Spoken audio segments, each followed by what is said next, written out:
الاهلي. برافو عليك. لا انت متابعه وشاطره. انا مركزه وانا مركزه. برافو عليك. وعايز اقول لك والله العظيم انت فعلا يعني بجد والله ومش بجاملك يعني ما شاء الله. ميزه فيك مروه شرقاوي. اتفضل الاستاذه مروه اللي انت بتتابعي وبتذاكري ودي حاجه كويسه جدا ربنا يكرمك. هقول لك بقى 10 على 10 ونجمه للسؤال ده. شكرا. كابتن فتحي نصير. كابتن فتحي لمن لا يعرف الكابتن فتحي نصير هو مؤسس الكوره في سلطنه عمان وفي الخليج. كرة القدم طبعا كرة القدم. احنا بنتكلم على الكوره بقى هنا دلوقتي. فكابتن فتحي نصير ايام بقى ايمن منصور وطاهر ابو زيد واكتشف حاجات في سلطنه عمان، المنتخب الامي ومنتخبات كتيره ومنتخب الناشئين، وعمل رولز الناس بتمشي عليه.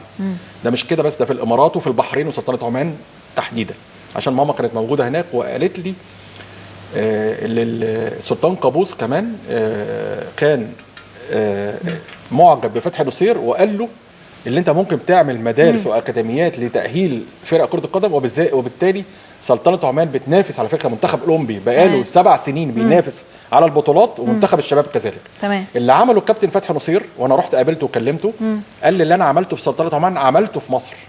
ايه الاقتراح؟ ايه بقى؟ احنا في كاس الامم الافريقيه لو تفتكر حضرتك احنا اللي خسرنا من النهائي بضربات الترجيح. تمام. وفي كاس العالم برضه من السنغال بضربات الترجيح. عمل رولز. ايه هي القواعد؟ دلوقتي منتخب فريق الشباب الاهلي والزمالك شباب او ناشئين او من 13 سنه اول مسابقه رسميه، في حاله انتهاء المباراه بالتعادل يتم الاحتكام لضربات الترجيح. تخيلي اجباري.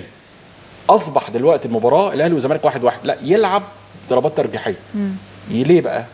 من اول السنه دي يعود الناس الناشئين والشباب على اجاده واتقان ضربات الترجيح، ضربات الجزاء.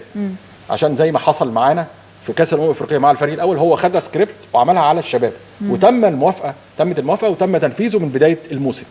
طيب هتقولي لي كده الموضوع عشوائي؟ لا.